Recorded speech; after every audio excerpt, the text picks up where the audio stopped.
দেখুন শুরুতেই আপনাদের সামনে সেই ছবিটা রাখি, মুম্বাইয়ের ওয়াংখেড়ে স্টেডিয়াম। কেন রেখেছি বুঝতেই পারছেন, মেসি প্রবেশ করেছেন ওয়াংখেড়ে স্টেডিয়ামে। মুম্বাইতে আজকে মেসির অনুষ্ঠান, লিওনেল মেসিকে দেখার জন্য প্রচুর ভিড় স্টেডিয়ামে। দেখুন স্টেডিয়াম কানায় কানায় পূর্ণ, কিন্তু কোথাও কোনো অসুবিধে, কোনো অপরিকল্পনার ছবি দেখতে পাচ্ছেন কি? এইভাবেই দর্শক দেখতে পাচ্ছেন তাদের প্রিয় তারকাকে, বিশ্বজয়ী ফুটবল তারকাকে। দেখুন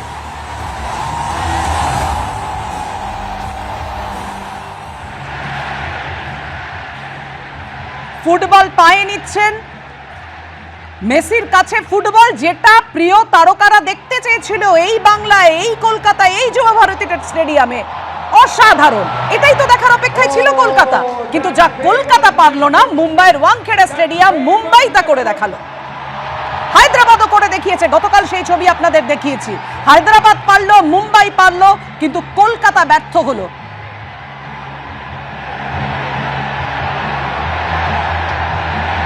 দেখুন স্টেডিয়াম কানায় কানায় পূর্ণ, সকলের উদ্দেশ্যে কি সুন্দর মেসি হাত নাড়াচ্ছেন। এটাই তো চেয়েছিলেন মেসি ভক্তরা, কলকাতায় বসে যারা দূর দূরান্ত থেকে এসেছিলেন, এ রাজ্যের মানুষজন স্টেডিয়ামে সিটে বসে রয়েছেন প্রচুর তারকা, তারাও দেখতে এসছেন মেসিকে। কিন্তু কোথাও কোনো এখনো পর্যন্ত আমাদের সামনে কোনো বিশৃঙ্খলার ছবি নেই। এই ছবিটাই, বারবার বলছি একই কথা, এই ছবিটাই মেসি ভক্তরা এ রাজ্যে কলকাতায় যুব ভারতী ক্রীড়াঙ্গনে দেখতে চেয়েছিল। কিন্তু কোথায় কি, ছবিটা বদলে গেল এক নিমেষে, লন্ডভন্ড হয়ে গেল সব। এভাবেই মেসিকে দেখতে চেয়েছিলেন মেসি প্রেমীরা, মেসি ভক্তরা।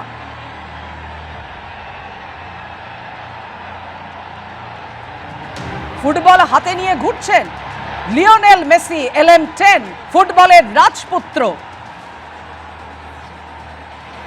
এক ঝলক নয়, এই রকম ছবির জন্য চোখ মেলে শুধু তাকিয়ে থাকতে হয়। ইতিহাস রচনা করে দিল হায়দ্রাবাদ, ইতিহাস রচনা করলো মুম্বাইয়ের ওয়াংখেড়ে স্টেডিয়াম। কিন্তু কলকাতাতেও একটা অন্য রূপকথা লেখার কথা ছিল, কিন্তু কোথায় কি, নিমেষের মধ্যে লন্ডভন্ড হয়ে গেল সব। পাশাপাশি রেখেছি আপনাদের সামনে তিনটে ছবি। সফল মুম্বাই, সফল হায়দ্রাবাদ, ব্যর্থ কলকাতা।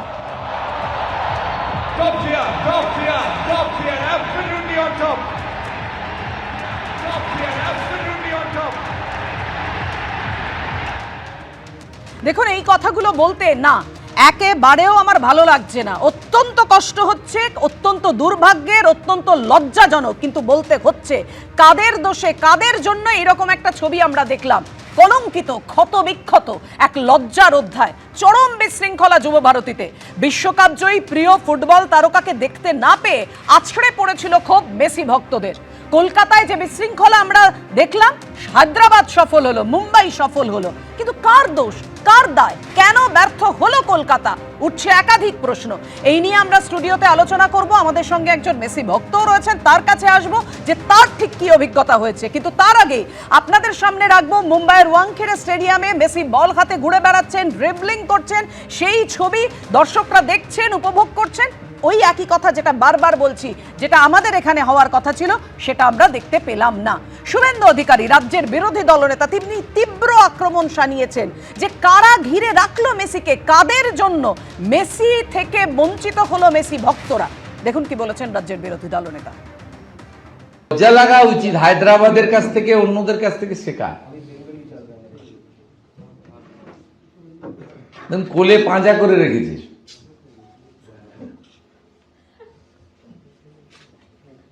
এটাকে শুধু বরখাস্ত নয়, এটাকে জেলে পড়েনি কেন এখনো? ওটা ক্রীড়ামন্ত্রী গেল, ওটা ক্রীড়ামন্ত্রীর ভাই, পরিবার, সপরিবার, হ্যাঁ মুখ্যমন্ত্রী পরিবার। ঠিক আছে, ঠিক আছে।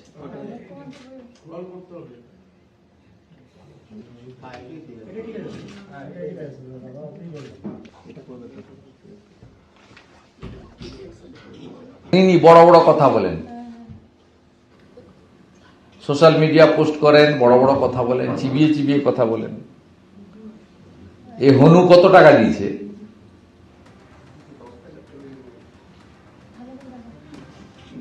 ক্রীড়া ক্ষেত্রের নক্ষত্র, তাকে এরা মনে করেছিল যে এদের ব্যক্তিগত সম্পত্তি এবং রাজ্যের সম্পত্তি।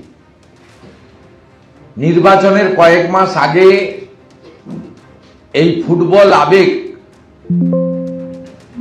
সেটাকে ব্যবহার করে তারা অপব্যবহার করতে চেয়েছিল।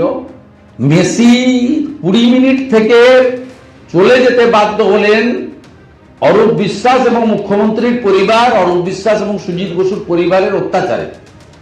এবং সকল যারা নির্বাচনের সময় তৃণমূলের প্রচার করে, সেই টলিউডের কিছু লোকজন তারা কুক্ষিগত করে রেখেছিলেন। তাদের বিক্রি করেছিলেন কেন টিকিট? আমি ভাস্করদার কাছে আসবো। ভাস্করদা, নিশ্চয়ই আপনার মনে আছে 2008-এর কথা, মারাদোনা এসেছিলেন, কিভাবে তাকে নিয়ে আসা হয়েছিল এয়ারপোর্ট থেকে এবং তারপর তাকে মাঠে ঢোকানো হয়েছিল এই যুব ভারতী ক্রীড়াঙ্গনে।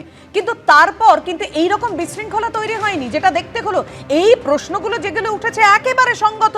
কেন বলুন তো? এই যে মুম্বাইয়ের যে ছবিটা আমরা দেখতে পাচ্ছি, সেই ছবিটা কেন কলকাতা দেখতে পেল না? কেন কলকাতায় ভক্তরা, মেসি ভক্তরা বঞ্চিত হলো বলতে পারেন? এই প্রশ্ন আপনি করতে পারেন, তবে 2011 সালে কলকাতায় ভারতবর্ষের মাটিতে প্রথম এসেছিলেন মেসি, এবং 2011 সালে সেই সময় মেসির যে খেলা সবকিছু সল্টলেক স্টেডিয়ামে সুষ্ঠুভাবে হয়েছিল। এটা এর সঙ্গে আপনি যে 2008 এর কথা বললেন, তাহলে ইতিহাসের পুনরাবৃত্তি হলো না কেন? ঠিক বলেছেন, তাহলে সেই ইতিহাসের পুনরাবৃত্তি হলো না কেন? সুতরাং কলকাতা বহু ক্ষেত্রে বহু মানুষ 2011 পরে এসেছেন, ঐতিহাসিক ফুটবলাররা এসেছেন, তারা সুষ্ঠুভাবে এখানে পারফর্ম করেছেন, সবকিছু হয়েছে। কিন্তু 2008-এ কিন্তু বিশৃঙ্খলা হয়েছিল। 2008-এর 8ই ডিসেম্বর মারাদোনাকে, সুভাষ চক্রবর্তীকে বলতে হয়েছিল যে উনি থাকলে আমি যাব না, মোহনবাগান ক্লাবের সামনে নেমে উনি ফুটবল শট দিতে পারেন। কালকে যুব ভারতীতে যেটা হলো সেটা বলুন, কেন মেসি ভক্তরা বঞ্চিত হলো? কেন, কার গাফিলতিতে, কাদের পরিকল্পনার অভাবে? গাফিলতি কার?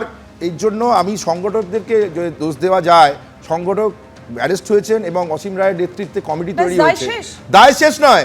এখানে একটা শুনুন, কলকাতা যখন কালকে আমাদের স্টুডিওতে মেসি ভক্ত একজন এসে বলে গেছেন পুলিশ সেলফি তুলতে ব্যস্ত ছিল। খেলা সুষ্ঠুভাবে পরিচালনা করেন এবং তাদের অভিজ্ঞতা আছে, সেখানে কালকে ঘটনাটা হয়েছে, এটার পেছনে কে আছে? এই মাঠে তো আমরা দেখতে পেয়েছি গেরুয়া পতাকা, ফুটবল মাঠে গেরুয়া পতাকা নিয়ে মাঠের মধ্যে ঢুকে পড়া। এটা কি স্বতঃস্ফূর্ত কোনো ব্যাপার ছিল? এটা কি উদ্দেশ্য প্রণোদিত কোনো ঘটনা নয়? সেই তদন্ত চলছে। আপনি বলুন, আমি মেসিকে দেখতে পাইনি, আমার দুঃখ হয়েছে, কিন্তু আমি বিজেপির প্রতিনিধি তার উত্তর দেবেন আপনি যে অভিযোগ করছেন, কিন্তু আমি একজন সাধারণ মানুষ হিসেবে, একজন মেসি ভক্ত হিসেবে গাটের টাকা খরচ করে, গ্যাটে পয়সা খরচ করে মেসিকে দেখতে গেছি। মেসিকে চোখের দেখাটুকু দেখতে পেলাম না কেন? যারা ঘিরে রইল, দেখুন এই রকম চক্রব্যূহ ভেদ করতে মেসি গোল করতে সক্ষম এবং প্রসিদ্ধ, বিখ্যাত তিনি। কিন্তু যে চক্রব্যূহে তাকে ঘিরে রাখা হয়েছিল সেটা মেসি কি করে ভেদ করবেন আমাকে বলতে পারেন? এটা যারা ব্যবস্থাপনা ছিলেন তাদের ত্রুটি আছে, কিন্তু কালকে যে ভাঙচুরের যে ঘটনাগুলো ঘটেছে, এটাকে কলকাতার সম্মান আরো নিচে গেছে। আপনি মেসিকে দেখতে পাননি বলে গেট ভেঙে মাঠের মধ্যে আপনি ভাঙচুর চালিয়েছেন, চেয়ার নিয়ে পালিয়ে যাচ্ছেন। এটা কারা? এরা কারা?